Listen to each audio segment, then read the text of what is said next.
Most of us don't go to work intending to get injured, yet the attitudes we bring to work on any day can have a large influence on our safety outcomes.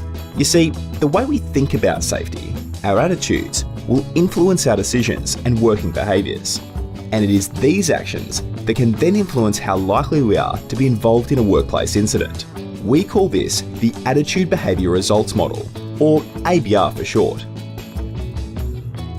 Consider the following scenario. Mark and Sean attend their daily pre-start and are assigned to a routine task they've both completed many times before. Soon after commencing the job, Mark looks up and watches as Sean takes off his gloves. Wearing gloves is an agreed safety requirement for the task. Mark asks Sean, "Is there a problem with your gloves?" Sean replies, "They just get in the way, and it's easier without them." Even though Mark agrees that the gloves can get in the way, he understands why they're required on this job, and he doesn't want to hurt his hands. Mark tries to convince Sean to put his gloves back on, but Sean refuses. A short time later, there is an unexpected movement, which shakes the equipment they are working on. Mark looks up startled and checks himself. He seems to be okay. He looks over at Sean, who is rubbing one of his hands. Sean has a small cut to his hand. Mark asks if he is okay. Sean says it's no big deal and continues to work through the shift. After a few days, Sean notices that the wound has not healed.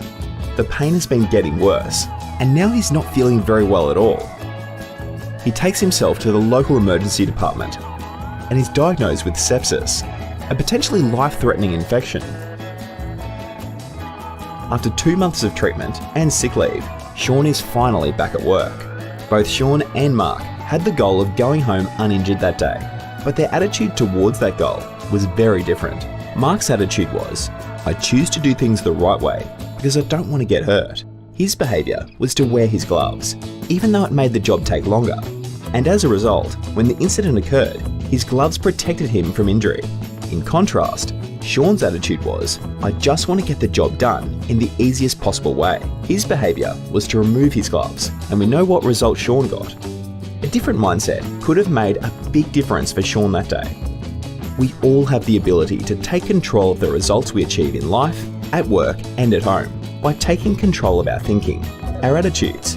Are your attitudes towards safety driving the results you want to get?